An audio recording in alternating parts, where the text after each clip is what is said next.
Today, we take you on a journey to the world's most unusual villages. Because far from the big metropolises, there are some extremely crazy villages around the world, some of which have their own rules and seem to be from another world.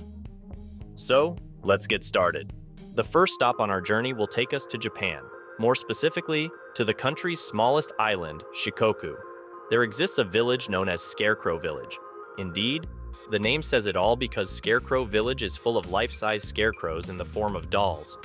These scarecrows, however, don't just stand in the fields to scare the birds as would be expected, but are spread throughout the village and seem to perform a wide variety of tasks. For example, dolls repair telephone wires, sit in groups, or wait together at the bus stop. In total, there are over 200 dolls in the tiny village, and only 29 human inhabitants. Each doll has its name, occupation, and even a unique life story that visitors to Scarecrow Village can read about. What may sound very strange to you has a sad background. As more and more people moved away from the small village over the years, it slowly disappeared. In 2002, one of the remaining residents began placing dolls that reminded her of the former residents so that it would no longer be so lonely. Moving on to Australia. At first glance, the small town of Coober Pedy seems pretty ordinary. There are houses and streets and an infinite amount of desert sand, which is unbearably hot due to the scorching sun. Only very few people are visible. This is exactly what makes Coober Pedy so special. In fact, most people in this desert town live underground in caves. The houses in the village are small and are the entrance to these caves. While it's usually over 40 degrees Celsius outside, the residents spend their days in pleasant temperatures below ground without needing air conditioning. Incidentally, they need not be deprived of comfort, because the furnishing of the living caves is comparable to that of normal houses. A typical living cave has 3 bedrooms, a living room, a kitchen, and a bathroom. There are even underground hotels and churches. From the cavernous dwellings, we now come to Thames Town, a place that looks like a normal, typical English village. Among other things, there is a huge church, many small shops, and hundreds of houses with classic English architecture. But what makes Thames Town so extraordinary is the fact that it is not in England at all, and not even remotely. In fact, Thames Town is in China, and was built faithfully in detail according to the British model. Some buildings, such as the large village church, are even exact replicas of actual English buildings. What makes the whole thing even stranger is that although almost all the houses in Thames Town have been sold, hardly any people live there. The owners think that living in the houses reduces the resale value. And so, the village is mostly empty, but it is visited by many Chinese people who take pictures there on weekends. Thames Town also serves as a backdrop for countless weddings every year. While wedding couples in Thames Town can be photographed in good weather, this is hardly possible in Mawsynram in India.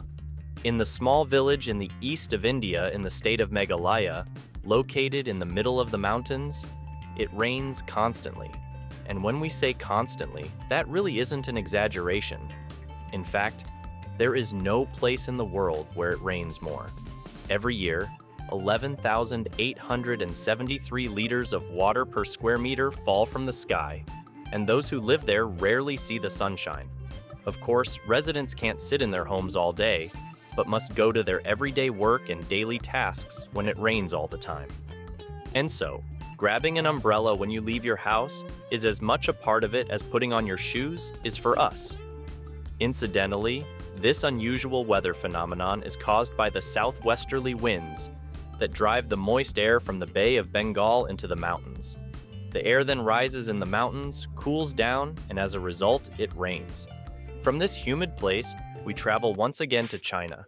In Yangshi, there is another truly extraordinary village. In this small village in the southwestern Chinese province of Sichuan, 50% of the inhabitants are really small, which is why Yangshi is also known as the Village of the Dwarfs. Of the 80 residents, 40 are noticeably short. While the tallest resident is 1 meter and 16 centimeters tall, the shortest is only 64 centimeters tall. Despite research, the reason why so many people here are so unusually short has not yet been found. This is despite the fact that scientists have investigated all sorts of reasons, including the inhabitants' diet and the area's water and soil. What makes the whole thing even stranger is that since the 1970s, suddenly, no short children have been born in Yangshi. Thus, the dwarf villagers are all elderly, and most of them now live together in a village nursing home. The next village on our list is extraordinary in a completely different way. Sunland Holiday Village is the only nudist village in Australia. The warm South Australian climate allows everyone there to walk around completely naked, something nudists worldwide love to do there. But that's not all. In fact, don't think of Sunland Holiday Village as a small nudist holiday village, but the place covers an area of 100 hectares and also has 1.3 kilometers of beach. The founders of the village, a pair of nudists, had a vision in the 1970s to create a place where they could be naked with like-minded people, and over the years, the original campsite has grown into a real village with infrastructure. People who live there during their holidays can hike, play sports, or party, among other things. In Turkey, on the other hand, there is this unusual village where the inhabitants walk on all fours.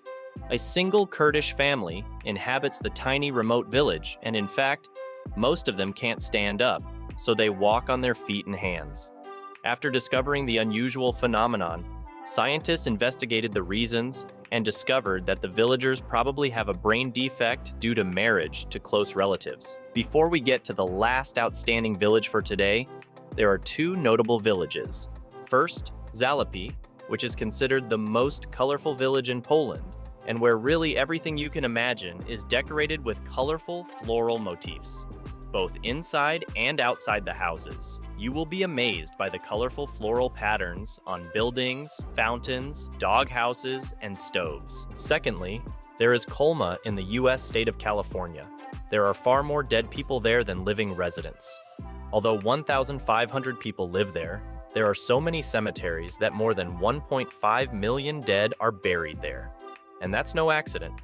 Colma was founded in 1924 by San Francisco as the so-called necropolis because there wasn't enough room in the nearby city to bury the many dead residents of the city. By the way, tell us in the comments if you could imagine living here or in any of the other unusual villages featured here. Finally, we would like to introduce you to an unusual village in Germany.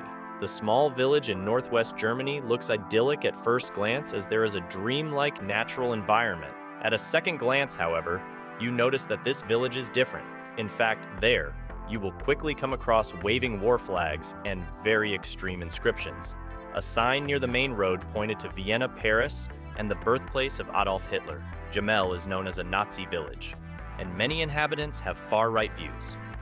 Therefore, torchlight marches and even an anti-leftist barbecue are part of the activities in the village.